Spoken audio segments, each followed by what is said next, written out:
Hola familia de internet, ¿qué tal estáis? Batallas en la antigüedad.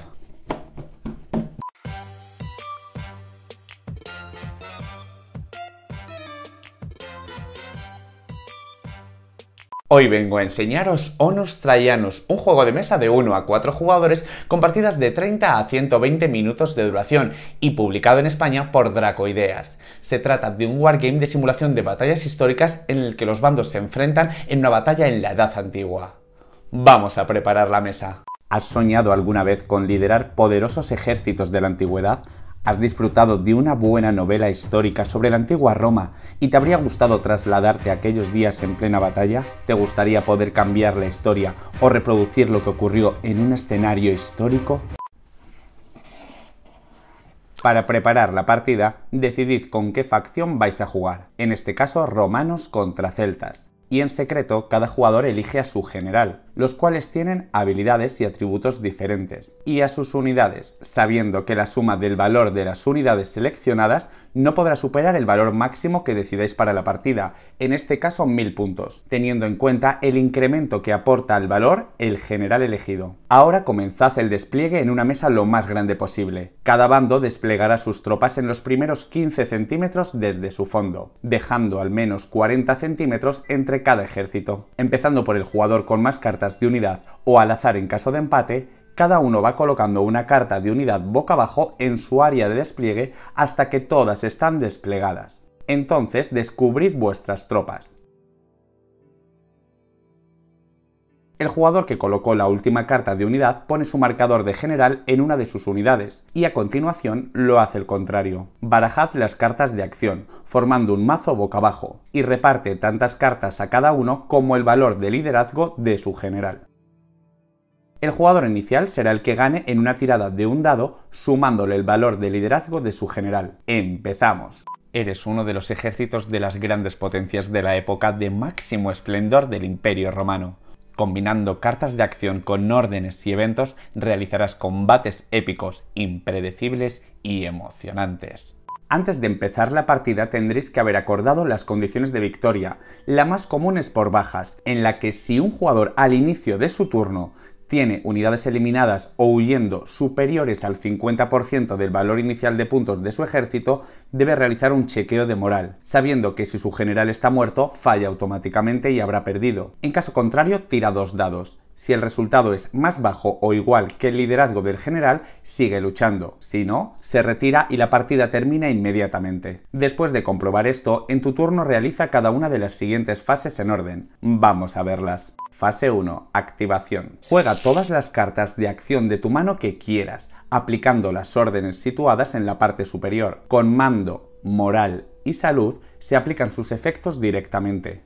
Con las de activación, coloca un marcador de unidad activa sobre cada una de las unidades indicadas. Por cierto, no pueden utilizarse dos órdenes sobre la misma unidad en el mismo turno. Si se activa una unidad rota que no esté trabada en combate, puedes en ese momento realizar un chequeo de moral. Se tira un dado y se aplican modificadores que después explicaremos. Si el número del dado es menor o igual a la moral de la unidad resultante con las modificaciones, tienes éxito y deja de estar rota, y se moverá con movimiento reducido este turno y no podrá cargar. Por cierto, una tirada de 1 en un chequeo de moral se considera siempre un éxito. Si se activa una unidad huida que no esté en combate, hace el mismo chequeo de moral explicado para eliminar los marcadores de huida y unidad rota, y el jugador podrá cambiar su orientación.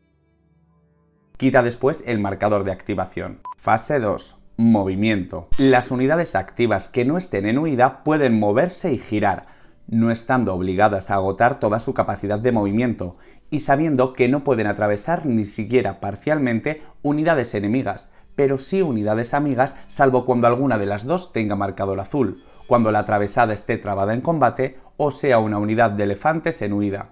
Si al atravesar una unidad la que atraviesa está rota o en huida, la atravesada se romperá. Salvo alguna norma especial, al terminar esta fase ninguna unidad puede quedar encima o debajo de otra unidad. Ahora veamos los 3 tipos de movimiento. Movimiento normal. Permite desplazar una unidad activa usando hasta tantos puntos de movimiento como indique, hacia adelante o un giro máximo de 90 grados hacia adelante, usando como punto de rotación cualquiera de sus esquinas. Si se gira varias veces, se hará siempre hacia el mismo lado y sobre la misma esquina, no permitiendo el zigzagueo. Las unidades que realizan movimiento normal pueden entrar en contacto con el enemigo para iniciar un combate cuerpo a cuerpo, llamado cargar, que después explicaremos. Marcha forzada. Un jugador puede anunciar antes de mover que va a realizar una marcha forzada con una unidad activa para mover hasta el doble de su capacidad de movimiento, colocando un marcador en ella al finalizarlo. En marcha forzada no se puede cargar ni realizar disparos en ese turno, y las unidades con marcador azul no pueden realizar marcha forzada si no deshacen su formación especial. Una unidad en marcha forzada atacada por cuerpo a cuerpo o disparos recibe una penalización de -2 a la defensa y -2 de moral, no acumulable a otras penalizaciones por flanco o retaguardia. Una unidad en marcha mantiene el marcador y la penalización hasta que vuelva a ser activada. Movimiento reducido. Cuando por alguna razón las unidades tengan que realizar un movimiento reducido, disponen de la mitad de su capacidad de movimiento admitiendo fracciones. Por ejemplo, esta unidad de 3 unidades dispondrá de un máximo de 1,5. Expliquemos las maniobras especiales, las cuales obligan al movimiento reducido y pueden combinarse siempre y cuando se hagan en el mismo momento, antes o después del movimiento reducido. Estas maniobras tienen algunas especificaciones particulares que tendréis que tener en cuenta, como la posibilidad de cargar, los ataques a distancia, las formaciones especiales o excepciones. Maniobras especiales. Movimiento en todas las direcciones. Cualquiera no trabada en combate puede moverse en cualquier dirección, incluso hacia atrás y manteniendo la misma orientación. Giro libre. Al principio del movimiento podemos girar la unidad tantos grados como queramos, tomando como eje el centro de la carta.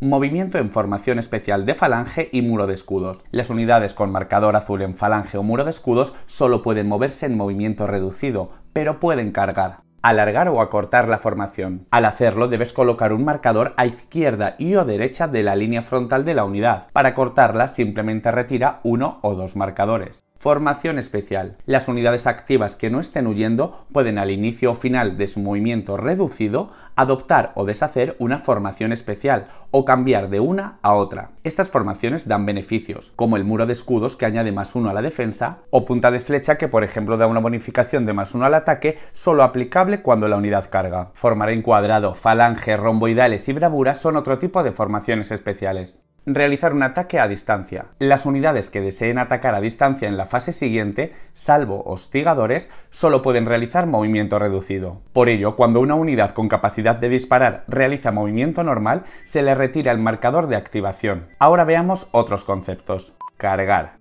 Cuando a través de un movimiento normal o en un movimiento reducido para falange y muro de escudos, una unidad activa entra en contacto frontalmente con unidades enemigas, puede cargar. Debe alinearse automáticamente y gratuitamente por el lado que más le interese. Si hay secciones que queden libres por la parte frontal, pueden volver al enemigo si hay espacio. Además, si una unidad tiene formación ampliada, también pueden volver con las secciones frontales añadidas.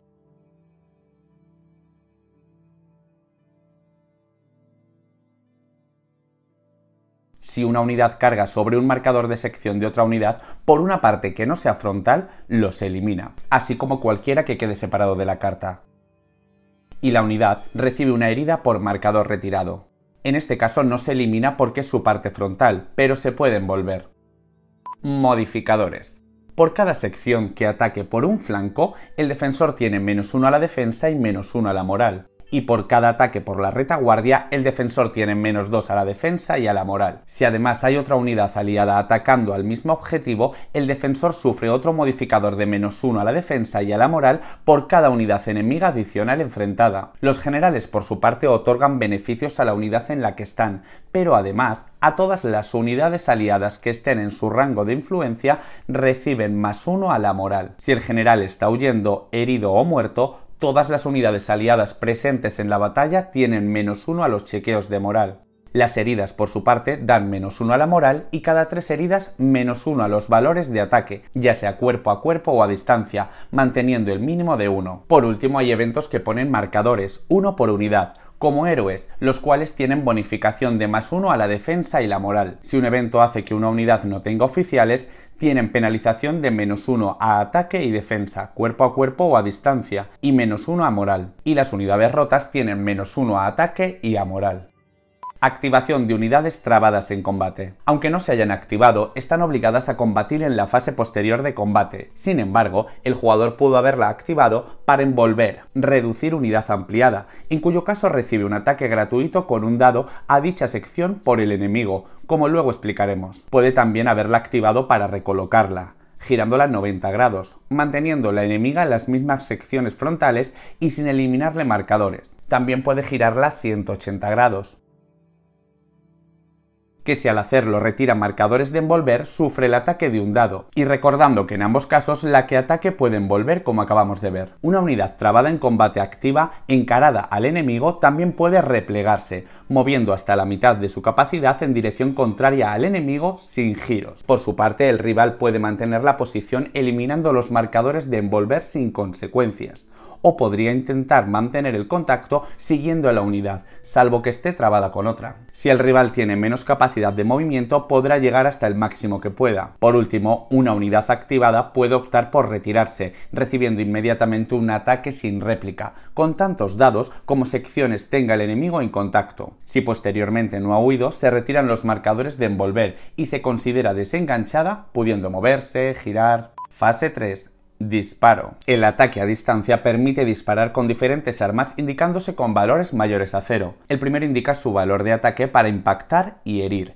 y el segundo su alcance máximo. Para realizarlo, atacante y defensor deben estar sin trabar en combate cuerpo a cuerpo, y el atacante no se ha movido o solo ha realizado un movimiento reducido este turno. El ataque a distancia sigue esta secuencia. 1. Objetivo. El jugador indica la unidad que dispara y la unidad enemiga objetivo. 2. Distancia. Desde el centro del borde frontal del atacante se mide hasta cualquier parte del objetivo, incluso a sus marcadores de formación ampliada. Si está a más del alcance, pierde y no puede disparar a otra. En caso contrario, el ataque se lleva a cabo. Si la distancia es menor de la mitad del alcance, se considera ataque a corta distancia. Hay que tener en cuenta que la línea de visión del atacante es dentro de un ángulo de 180 grados desde su frontal, quedando obstruida por unidades amigas o enemigas. En este caso, las tiradas de ataque a distancia tendrán una penalización de -1, independientemente del número de obstáculos. También hay que ver por dónde llegan los proyectiles, por los modificadores de flanco y retaguardia, por lo que será siempre al punto más cercano. 3. Evento. Revelad la primera carta del mazo de acción, y a continuación el atacante puede jugar una carta de su mano y después el defensor otra. Ahora aplicad los eventos teniendo preeminencia los que anulen el combate u otro evento. El evento aleatorio se aplicará a quien indique la carta, pero el evento que cada jugador juega se aplica solo a su favor. Saber que no pueden aplicarse eventos repetidos en un mismo ataque. 4. Dados. El atacante lanza 2 dados o 4 si es a corta distancia. A cada resultado le suma el factor de ataque a distancia y los posibles modificadores. Cada dado que entonces no supere el primer valor de defensa del objetivo se retira y se hace una segunda tirada con el resto, añadiendo el factor de ataque a distancia y los posibles modificadores. Cada dado que supere el segundo valor de defensa del objetivo causa una herida. Hay 2 resultados especiales, un crítico se considera siempre éxito en ambas tiradas y una pifia es fallo automático. 5. Daño.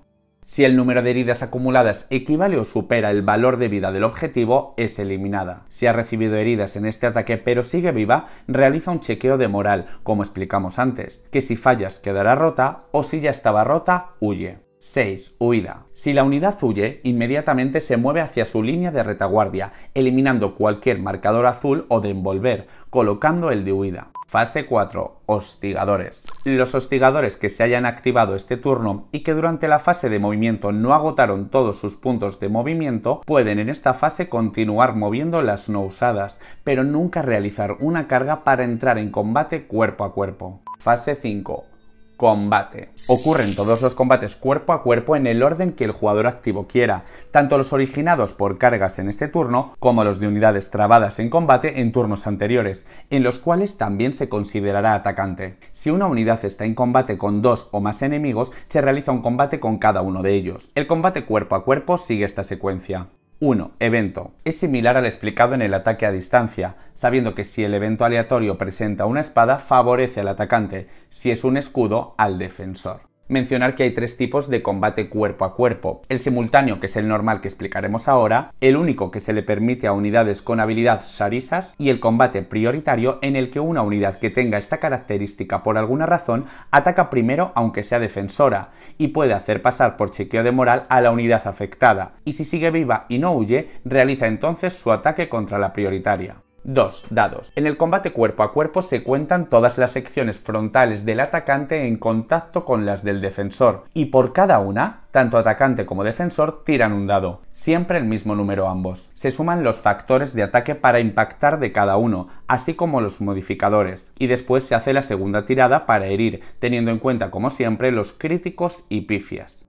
3. Daño. Si el número de heridas acumuladas equivale o supera el valor de vida de la unidad, es eliminada. Si siguen vivas, la que recibió más heridas hace un chequeo de moral. 4. Huida. Si la unidad huye inmediatamente, se mueve con toda su capacidad de movimiento, pudiendo realizar giros y rotaciones necesarios. Fase 6. Huida. Para cada unidad en huida que no haya iniciado su huida en este turno, el jugador hace un chequeo de moral para ver si se recupera, en cuyo caso se coloca en la orientación que desees. En cambio, si no supera el chequeo, hace un movimiento de huida a su plena capacidad de movimiento, pudiendo realizar giros y rotaciones necesarios para ir por la vía más corta hacia su línea de retaguardia. Como curiosidad, los elefantes no se desvían y arrollan cualquier unidad que atraviesen, del bando que sea, y podrán ser combatidos en ese momento. Fase 7. Fin de turno. Si durante el turno jugaste al menos una orden, roba una carta. En caso contrario, puedes descartarte de las que desees y robar el mismo número más una.